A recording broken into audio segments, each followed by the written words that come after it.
as to the responding part of the lesson, I would prefer to have this book in the hard copy because my idea for the lesson would be that children are all on the mat and that this is my engaging hook into the idea of collage.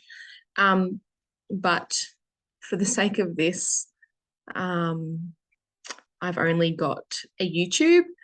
So I'm only going to quickly run through what the book looks like, but I'll sort of pause because I want to show what questions I might ask children and sort of really incorporate the respond, getting them sort of critically thinking about the materials she's using, techniques, also the textures.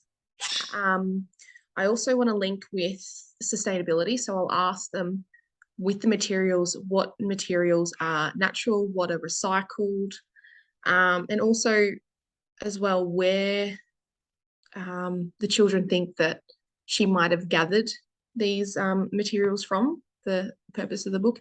Anyway, I'm just gonna quickly skim through it on YouTube just so you get an idea of what the book looks like. And I might pause and just sort of include a couple of the questions that I might be asking children in this phase of the lesson. Okay, so for example, just on this page, I might ask, how has the author linked the story with the picture? So she's talked about a sea. So how has she created the sea? What do you think? What materials do you think she's used to create the sea? Do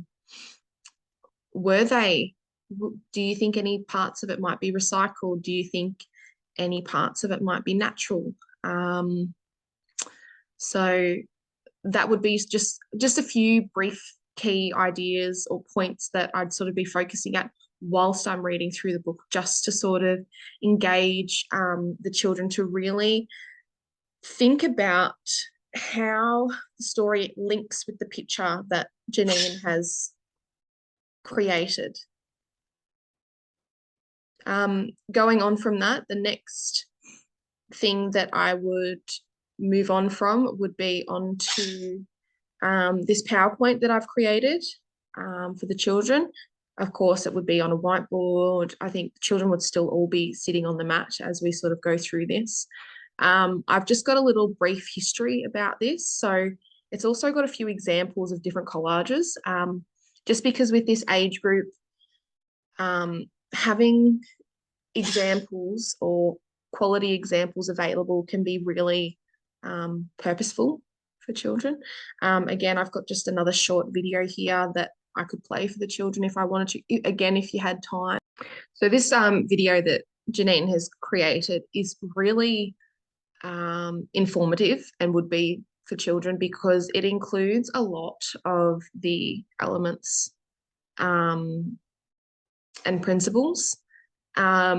She uses a lot of arts language too, which would be really beneficial for children, really beneficial.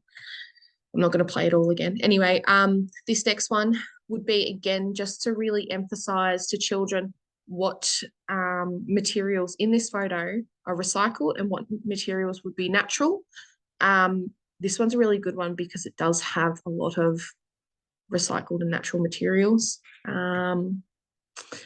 So this one, again, would just provide more information on the principles of design and elements of art, which I have listed because with this age group, they're not going to know all of them. So you can have some really good conversations around some of them because they're not going to identify and have a clear understanding of all of them. So it can be a really beneficial opportunity for them.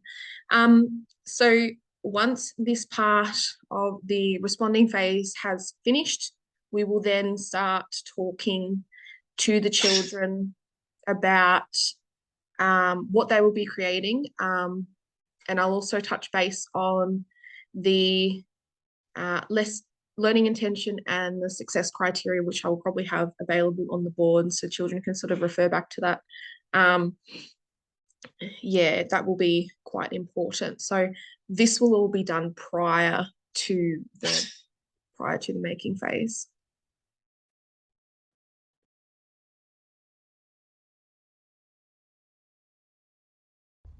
So this setup shows how my worked example would probably look if I was teaching my lesson in the primary school setting. Although it is set up on the table, as you can see, I would most likely have it on the floor just after we have watched the PowerPoint and listened to the reading about or the book by Janine. I think it's important to do worked examples with children, especially with this age group, to really demonstrate with them what you're asking them and the direction of the learning intention and the success criteria, because often with this age group they just need a bit of direction. So that's where the worked example comes in. So I have a sketchnoting or ideas worksheet. So with my worked example, I would really like to have this pre-filled so I can just sort of demonstrate to children, you know, what sort of animal I'm going to be doing. I've also linked with the cross-curriculum priority here because I'd like children to sort of research a bit more about their animal. So with this brainstorming sheet, I really want children to sort of think about the materials they're going to be using. So you've got your natural materials here, your recycled materials, and processed materials. So that might be a little bit hard for children, but what I really want them to identify is things that may be bought or things that aren't recycled that we sort of have available at the school, which could be, you know, like your Rafferty paper or your felt or tissue paper or, you know, anything like that. So I will then, with my worked example, hopefully have my pile of my recycled materials and my pile of my natural materials. So that will be really important as well.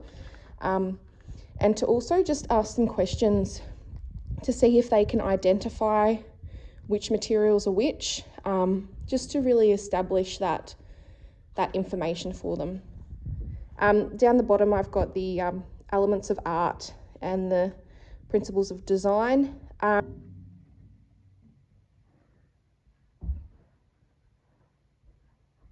So obviously with my work example, again, I'd be on the floor at the children's level, which I think is really important to them. It also keeps them engaged and focused as well. Possibly even have the children in a circle so they can all watch and be involved, especially with my work example, because along the way I'll be, you know, questioning them and trying to involve them as much as possible, which I think is really important. So obviously we've got our bit of cardboard, I've got all my materials here, and then I will just start the process. So